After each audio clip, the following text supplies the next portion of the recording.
Hey everybody! I thought I'd do another quick video here because there was a lot of engagement, as we like to say, in the game of the last video I took at the Moving Image Museum. I thought maybe I'd do a little follow up and to finish the reporting that I started. If for no other reason than it means that I can declare the ticket price as a tax write off.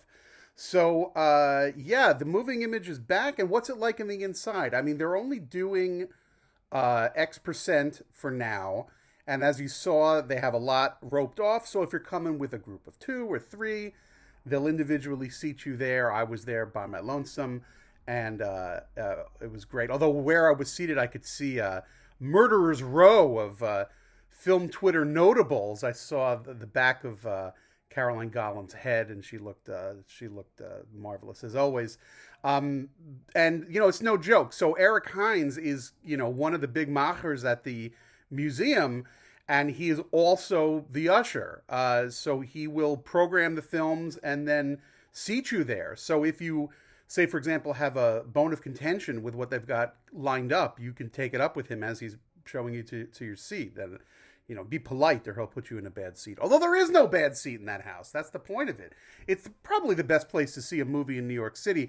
And what I learned after I shot the video was, and this is the primary reason why I'm talking right now, is they have, as they put it, it's the safest room in New York now. They, there's the interior. It has this blue kind of soundproofing felt, and from what I was told, they took down every panel and steam cleaned it, so it's as clean as the day it was born. And they took the seats apart and cleaned those out. And in between each show, they're spraying it. I don't know what the heck they're spraying it with. Eric described it as as like the scene from Ghostbusters. I guess they're getting a box and steam is coming out of it. I'll buy that. And the other thing is the way they've figured out the pods, because it's a pretty vast space. If you have to leave to go to the restroom in the middle of the film, you never have to walk over somebody you don't know and say, "Oh, excuse me," and they get up and kind of move and like you're in their face for a second. That's not going to happen. There's like a clear line of exit for everybody, which is nice. And then as time moves on, maybe they'll open it up to more people. So, it's still a small percentage, so get your tickets early, I guess. A lot of good stuff coming up. I personally plan on seeing, they're showing Vertigo in maybe 2 weeks, and they're doing a whole Stanley Kubrick thing. I've never seen The Killing in a theater before, I don't think. So I've seen everything else, and I'll probably go again to see 2001. Why not?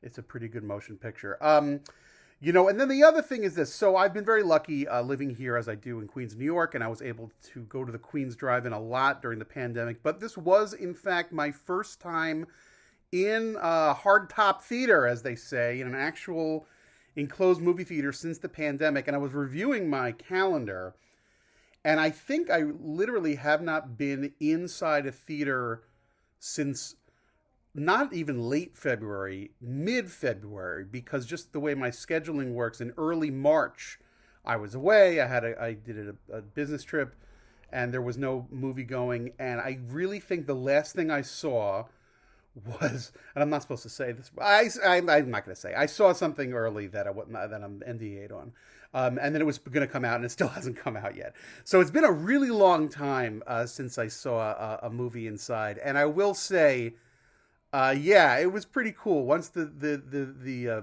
curtains came back, the Moving Image did it right. They programmed Sunrise, which we saw, the Murnau Sunrise, not just with Mission to the Moon, Voyage to the Moon, by Georges Méliès, but they also showed, kind of as a gag, I guess, the train entering the station, Lumiere Brothers, because this was the first screening of their typical repertory series. The very first film they had back Friday night was 2001 on 70 millimeter. That's kind of their movie. The Moving Image owns 2001, and has been established. I've written about their ownership of that when they had the Kubrick exhibit, and it was the first film they showed when they remodeled the architect, when they remodeled the museum, cribbed from the look of 2001. So that's their movie. And then Saturday morning they showed a Muppet movie because they have the ongoing Jim Henson exhibit. And then movie number 3 was kicking off their traditional rep series, See It Big, and, where it's something great, every day is something new. And it was Murnau's Sunrise, which I'd seen before. Interestingly enough, I went into it I guess I'm just an idiot. I'm not a Murnau completist by any stretch of the imagination, but I was confusing it with The Last Laugh for some reason. I don't know why. And then like a minute or two in, I'm like, oh, that's the other one. There's Nosferatu, The Last Laugh, and Sunrise. These are the only Murnau films I've seen, so I think. I'll have to double check. And I'm like, oh, wait, no, Sunrise is the one, the one where like, it's a weird movie. It's about a guy who's like this close to killing his wife. He's like, under the spell of some rootless cosmopolitan and her money lending friends. Take that however you wish. This nice farm boy is about to strangle his wife and is like a centimeter away from strangling his wife. Suddenly decides not to do it. And then, they go out and have a gay night on the town and everything's fine. It's a great movie. Don't get me wrong. And it's certainly in terms of, experimental use of imagery. And there was a lot of, the set pieces that are Film School 101 in Sunrise. Very innovative use of montage and cutting the frame in two and sort of getting inside characters' heads and all that. It's a beautiful movie, but it's like the guy's like he's an adulterer who, if he had just closed his eyes, would have murdered his wife. And then everything's fine at the end. So it's one heck of a motion picture. But the point I wanted to make is that so once it started, it was like, oh my God, yeah, I did get the chills, and it was a little corny, but I like to sit toward the back at Moving Image, and if you look again, Eric's like, you always sit back there, don't you? There's 2 reasons like this in the back. One, there's one row where you can really stretch out, so I like that one. And the other reason, and this is total cornball, but I'm just gonna admit it, when you go to a place like this, chances are you're seeing something projected on 35 millimeter. And I like to hear the clackety clack of the projector, and I really like hearing the reels change. All right, that's like some real dorkorama, cornball, film nerd stuff. But that's the God's honest truth. That's kind of why I like sitting back there. It makes me feel like a Methuselah. But I'm of an age. I remember Cigarette Burns. That you go to a Friday night to see a movie, and it was on film. I'm that old, so that's the way it is. The movie itself. The other thing, and I'll be, since I'm being really honest here.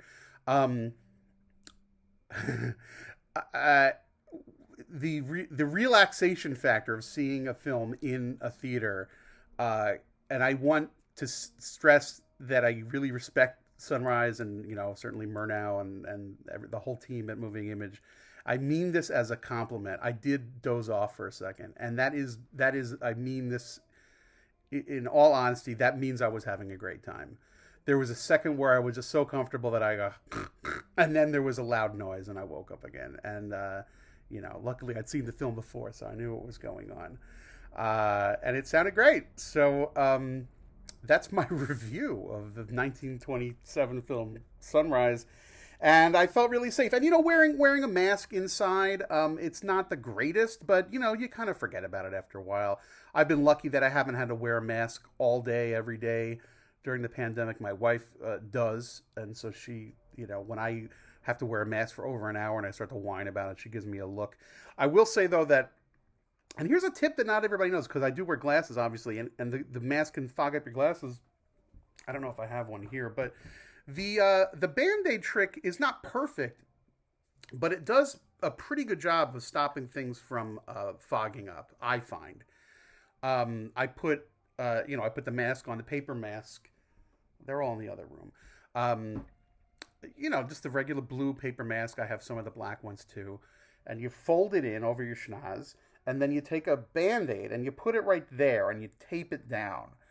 And this prevents 84.3% of the fogging.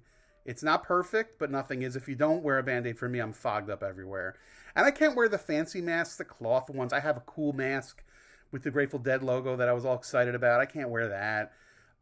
It's got to be the paper mask for me and the Band-Aid. Of course, here it is a year later, and we don't even have to wear the masks outside anymore for now.